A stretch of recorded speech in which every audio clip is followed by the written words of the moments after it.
Hey, welcome back, Revheads. So I thought I'd give a little update as to what I've been up to the last couple of days.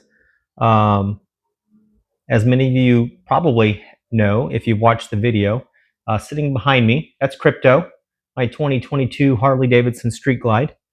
Um, and because it's been 20 plus years since I've even had my butt on a motorcycle, um,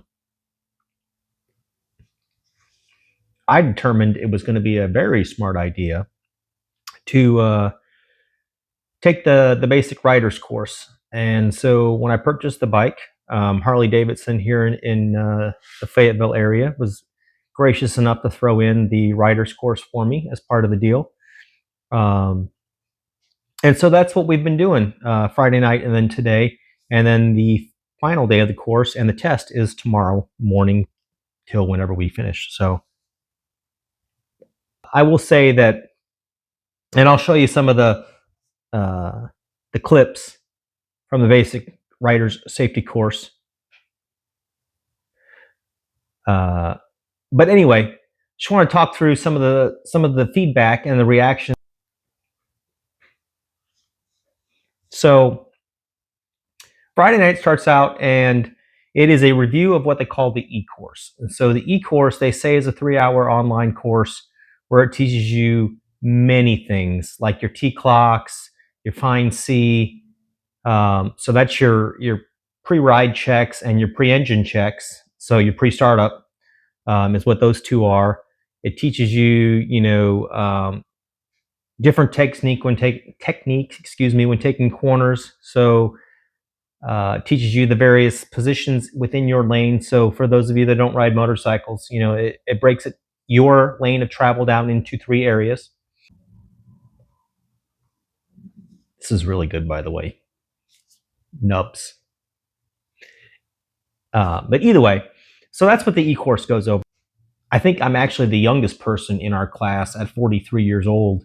So we have 2 that are in their 60s and one that is in their late 50s. And then I think the other person, I think she's right around my age. She might be slightly older, but I don't know. Part of me thinks that she is my age, but I don't know.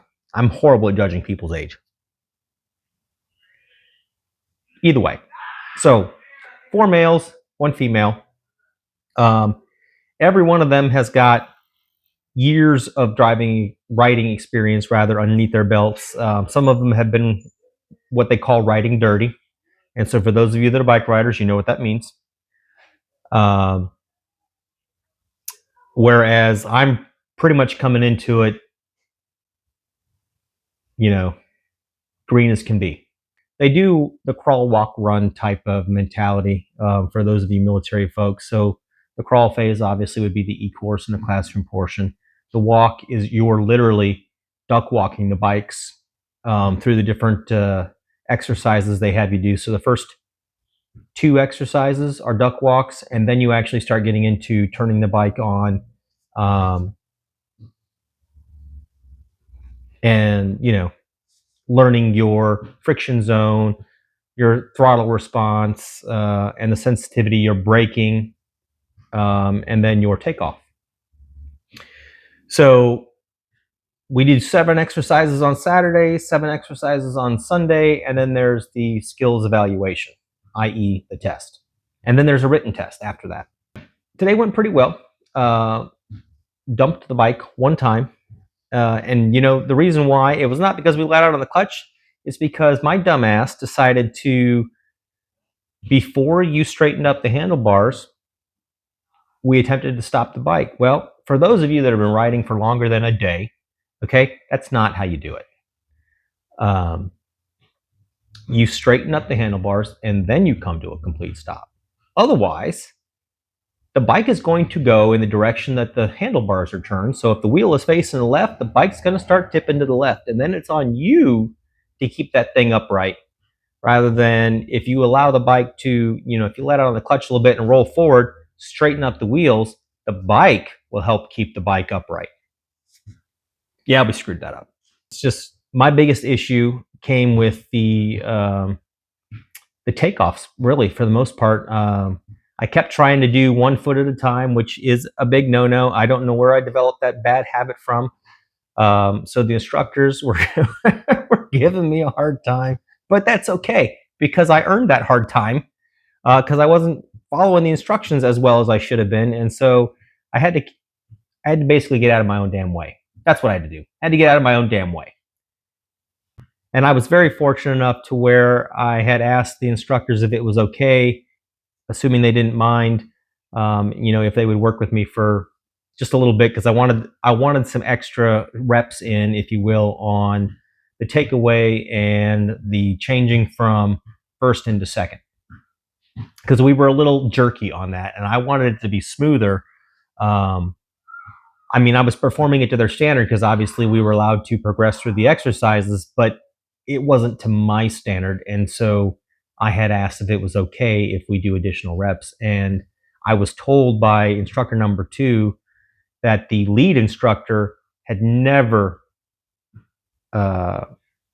allowed that to happen in years past. And he's been doing this for 6 years with Mike, who is the lead instructor, and Woody is the second instructor.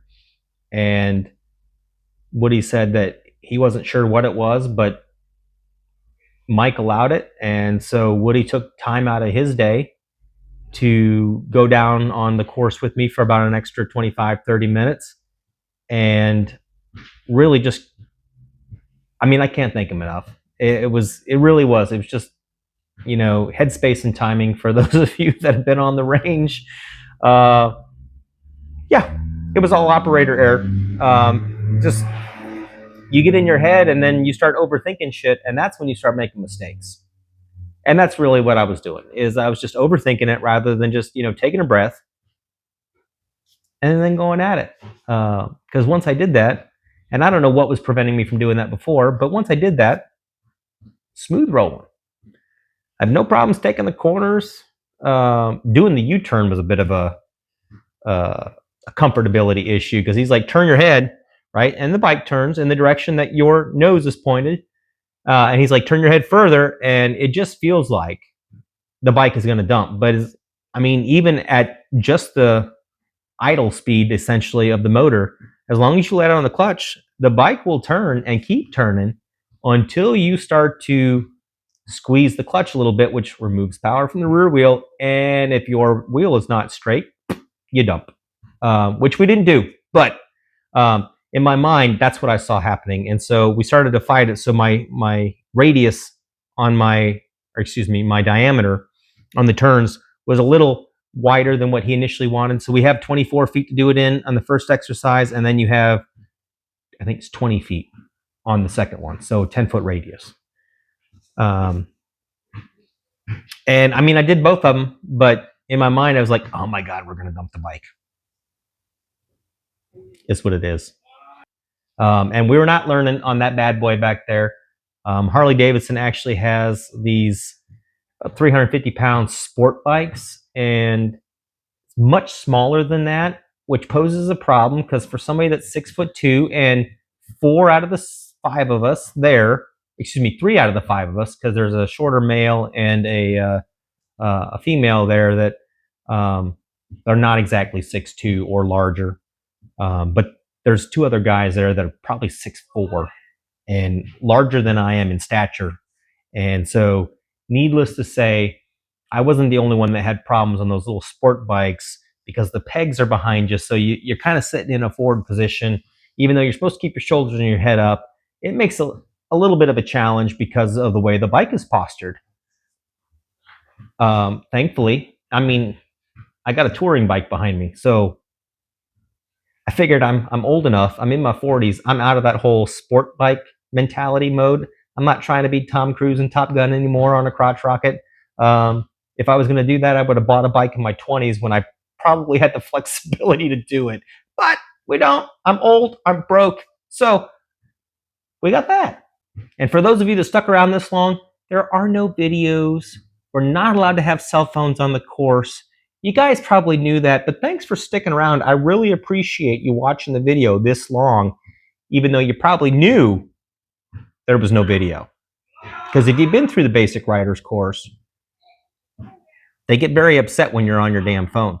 He said this was actually the first class where he hasn't had a bunch of millennials in a long time. So again, I think I'm the youngest one out there at 43. But tomorrow is the final day. Tomorrow we get to do the last 7 exercises and the skills assessment and the written test, and then it's off to the DMV on Monday, Tuesday timeframe, depending on where I go. I got to find out which one has an available opening, and then we take the written test there and the science test, and we get the endorsement, which means we are legal. It's going to be a great time. You guys have a great weekend. Stay safe.